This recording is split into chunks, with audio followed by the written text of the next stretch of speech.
Mon nom est Robert Baudouin. J'ai cédé République, mon entreprise, à 2 jeunes entrepreneurs. Je m'appelle Vincent Fortin, je suis directeur général, je suis un repreneur.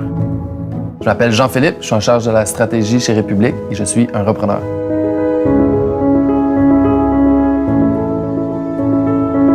J'ai un parcours d'à peu près 42 ans de métier, donc j'ai fait de la publicité, mais j'ai fait aussi de la vente. C'est un peu bizarre comment ça s'est présenté parce que j'ai été moi-même repreneur d'entreprise.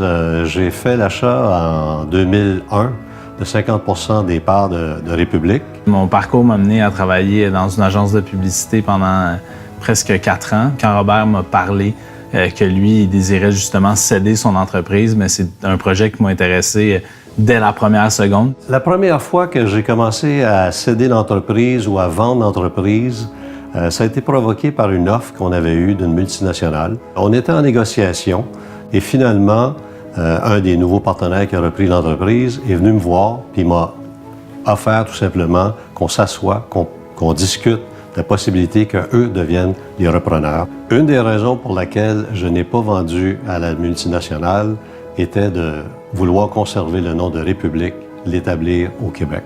Le processus s'est étalé sur à peu près 2 ans, ce qui semble assez rapide dans ce contexte-là.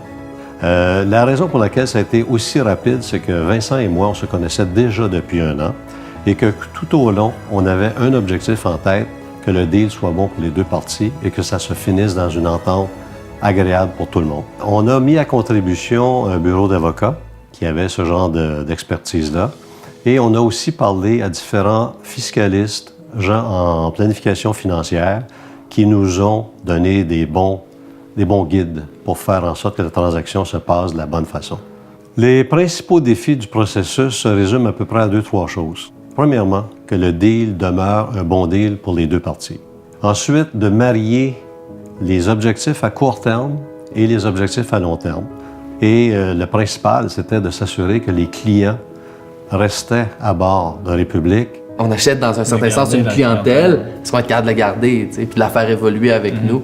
Puis ça, je pense qu'on regarde en arrière et on est quand même satisfait de la façon que ça s'est passé.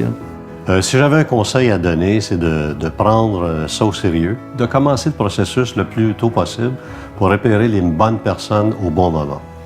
Depuis que j'ai vendu République, je n'ai pas de rôle officiel. S'ils veulent me consulter sur un sujet futile ou un sujet très important, je suis toujours pas loin. C'est bizarre à dire, mais quand on cède une entreprise, on pense que c'est une décision très rationnelle, très froide. Mais non, c'est assez émotionnel quand même. Je compare ça un peu à quand mes 2 filles sont parties de la maison. On a toujours un regard, on veut savoir ce qui arrive avec elles. C'est la même chose avec République. Ça m'intéresse toujours, je lis mon infopresse le matin, je vois toujours s'il n'y a pas une nouvelle qui regarderait République et où ils en sont rendus.